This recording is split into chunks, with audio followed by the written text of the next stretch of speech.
Silicon city ಬೆಂಗಳೂರಿನಲ್ಲಿ ಮತ್ತೊಂದು love ಜಿಹಾದ್ ಪ್ರಕರಣ ಬೆಳಕಿಗೆ ಬಂದಿದೆ. ಚಿನ್ನಾರನ್ನ ಮುದ್ದು ಅಂತ ನೈಸ್ ಮಾಡಿ ಯುವತಿಯನ್ನ ಬುಟ್ಟಿಗೆ ಹಾಕೊಂಡ ಐನಾತಿ ಉಂಡು ತಿಂದು ಕೈ ತೊಳೆದುಕೊಂಡಿದ್ದಾನೆ. ಐ ಲವ್ ಮೊಹಮ್ಮದ್ ಅಂತಿದ್ದ ಯುವತಿ ಇದೀಗ ಪೊಲೀಸ್ ಠಾಣೆಯ ಮೆಟ್ಟಿಲೇರಿದ್ದಾಳೆ. ಸಿಲಿಕಾನ್ ಸಿಟಿಯಲ್ಲಿ ಮತ್ತೊಂದು ಲವ್ ಜಿಹಾದ್ ಕೇಸ್. ಲವ್ ಸೆಕ್ಸ್ ಧೋಖಾ, ಯುವತಿಗೆ ವಂಚಿಸಿದ ಐನಾತಿ. ಐ ಲವ್ ಮೊಹಮ್ಮದ್ ಅಂದ ಯುವತಿಗೆ ಕೊಲೆ ಬೆದರಿಕೆ.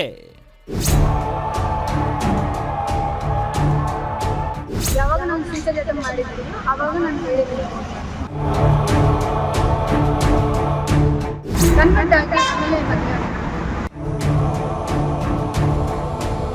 ಎಸ್, ಇದೊಂದು ಇನ್ಸ್ಟಾದಲ್ಲಿ ಅರಳಿ ಕೆಂಪಾದ ಲವ್ ಜಿಹಾದ್ ಪ್ರಕರಣ. ಬಣ್ಣ ಬಣ್ಣದ ಕಾಗೆ ಹಾರಿಸಿ ಮಾತಲ್ಲೇ ಮೋಡಿ ಮಾಡಿದ ಐನಾತಿ ಇವನೇ ನೋಡಿ. ಹೆಸರು ಮೊಹಮ್ಮದ್ ಇಶಾಕ್. ಈ ಇಶಾಕ್ನ ನಂಬಿದ್ದ ಯುವತಿಗೆ ಇದೀಗ ಶಾಕ್ ಎದುರಾಗಿದೆ. ಹೌದು, ಕಳೆದ ವರ್ಷ ಅಕ್ಟೋಬರ್ನಲ್ಲಿ ಇನ್ಸ್ಟಾ ಮೂಲಕ ಪರಿಚಯವಾಗಿದ್ದ ಈ ದ್ರೋಹಿ ಈ ಯುವತಿಯನ್ನ ಪಟಾಯಿಸಿದ್ದ.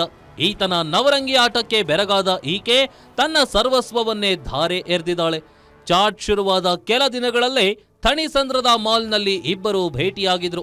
ಅಲ್ಲಿಂದಾನೇ ನೋಡಿ ಈ ಮೊಹಮ್ಮದ್ನ ಕಳ್ಳಾಟ ಶುರುವಾಗಿದ್ದು. ಮದುವೆ ಆದ್ರೆ ನಿನ್ನೆ ಆಗೋದು ಅಂತ ಡಿಸೈನ್ ಡ್ರಾಮಾ ಮಾಡಿದ್ದ. ಮೊದಲು ಗೊತ್ತಿರಲಿಲ್ಲ. ಯಾವಾಗ ನಾನು ಜೊತೆ ಮಾಡಿದ್ದೀನಿ ಅವಾಗ ನಾನು ಹೇಳಿದ್ದೀನಿ. ನನ್ನ ಪರವಾಗಿ ಅಂತಂದ ಅವ್ರು ಅಷ್ಟೇ ಹೇಳಿದ್ರು, ಏನ್ ಮಾಡ್ತೀಯ ನೋಡಮ್ಮ, ಅವನ ಹತ್ರ ಮಾತಾಡ್ಕೊ ಅಂತ ಹೇಳಿದ್ರು. ಕಂಡೀಷನ್ಸ್ ಏನು ಹಾಕಿದ್ದಿಲ್ಲ. ಅದು ನಾನು ಹೇಳಿದೆ ಯಾಕೆ ಹಿಂಗೆಲ್ಲ ಮೋಸ ಮಾಡಿದ್ದೆ ಅಂತ ಕೇಳಿದ್ದಕ್ಕೆ ಅವಾಗ ಹೇಳಿದ್ರು. ಅವರನ್ನ ಅವ್ರ ಭಾವ ಎಲ್ಲ ಬಂದು ಕನ್ವರ್ಟ್ ಆಗಬೇಕು, 40 days ಟೈಮ್ ತಗೊಳುತ್ತೆ, ಹೆಂಗೆ ನಮಾಜ್ ಮಾಡಬೇಕು, ಹೆಂಗೆ ಅದೆಲ್ಲ ಏನೇನೋ ಅದಕ್ಕೆ ಟೈಮ್ ಇರ್ತದೆ. ಕನ್ವರ್ಟ್ ಆಗಿ ಆಮೇಲೆ ಮೀಟ್ ಆದ ದಿನವೇ ಮನೆಯವರ ಜೊತೆ ಮಾತನಾಡಿ ಮದುವೆ ಆಗ್ತೀನಿ ಅಂತ ಯುವತಿಯನ್ನ ಮರಳು ಮಾಡಿದ್ದ. ಅಲ್ಲದೆ ಅಂದೇ ದಾಸರಹಳ್ಳಿಯ ಖಾಸಗಿ ಹೋಟೆಲ್ನಲ್ಲಿ ರೂಮ್ ಬುಕ್ ಮಾಡಿದ್ದ ಐನಾತಿ ಯುವತಿಯನ್ನ ಕರೆದೊಯ್ದು ಎಲ್ಲವನ್ನ ಮಾಡಿ ಮುಗಿಸಿದ್ದ. ಇನ್ನು ಪದೇ ಪದೇ ಸೆಕ್ಸ್ಗಾಗಿಯೇ ಯುವತಿಯನ್ನ ಬಳಸಿಕೊಂಡಿದ್ದಾನಂತೆ. ಇದಾದ ಸ್ವಲ್ಪ ದಿನದಲ್ಲೇ ಈ ಮೊಹಮ್ಮದ್ ಇಶಾಕ್ನ ನೌಟಂಕಿ ಆಟ ಬೆತ್ತಲಾಗಿತ್ತು. ಇತ್ತ ಹುಡುಗಿಯರ ಜೊತೆ ಚೆಲ್ಲಾಟ ಆಡೋದು, ಹೆಣ್ಣು ಮಕ್ಕಳ ಚಪಲ ಚನ್ನಿಗರಾಯ ಅನ್ನೋದು ಯುವತಿಗೆ ಗೊತ್ತಾಗಿದೆ. ಅಲ್ಲದೆ 2025 ಸೆಪ್ಟೆಂಬರ್ 14ರಂದು ಮುಸ್ಲಿಂ ಯುವತಿ ಜೊತೆ ಎಂಗೇಜ್ಮೆಂಟ್ ಕೂಡ ಆಗಿತ್ತಂತೆ. ಎಂಗೇಜ್ಮೆಂಟ್ ವಿಚಾರ ತಿಳಿದ ಯುವತಿ ಮೊಹಮ್ಮದ್ನನ್ನ ಪ್ರಶ್ನೆ ಮಾಡಿದ್ದಾಳೆ. ಈ ವೇಳೆ ನಿನ್ನ ದಾರಿ ನೀನ್ ನೋಡಿಕೋ ಅಂತ ಮೊಹಮ್ಮದ್ ಇಶಾಕ್ ವಾರ್ನ್ ಮಾಡಿದ್ದಾನೆ. ಅಷ್ಟೇ ಅಲ್ಲದೆ ಮತ್ತೊಮ್ಮೆ ಕರೆ ಮಾಡಿದ್ರೆ ನಿನ್ನ ಕೊಲೆ ಮಾಡ್ತೀನಿ ಅಂತ ಯುವತಿಗೆ ಬೆದರಿಕೆ ಹಾಕಿದ್ನಂತೆ. ಶಿಕ್ಷೆ ಆಗ್ಬೇಕು ಸರ್, ಶಿಕ್ಷೆ ಆದ್ರೇನೆ ಅವರು ಚೇಂಜ್ ಆಗೋದು. ನಾರ್ಮಲಿ ಹೇಳ್ತಾ ಹೋದ್ರೆ ಅವ್ರು ಚೇಂಜ್ ಆಗಲ್ಲ. ಹಿಂಗೆ ಮಾಡ್ತಾನೆ ಏನೋ ಹೇಳ್ತಾ ಇದ್ದೀನಿ.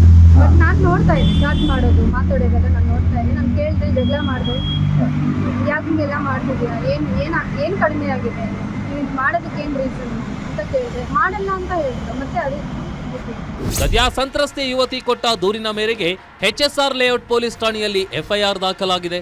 ಇನ್ನು ಕೃತ್ಯ ನಡೆದ ಸ್ಥಳ ಅಮೃತಹಳ್ಳಿ ಠಾಣಾ ವ್ಯಾಪ್ತಿಗೆ ಬರೋದ್ರಿಂದ ಕೇಸ್ ಅಮೃತಹಳ್ಳಿ ಠಾಣೆಗೆ ವರ್ಗಾವಣೆಯಾಗಿದ್ದು ತನಿಖೆ ಆರಂಭವಾಗಿದೆ. Ajay Gowda, crime bureau, guarantee news.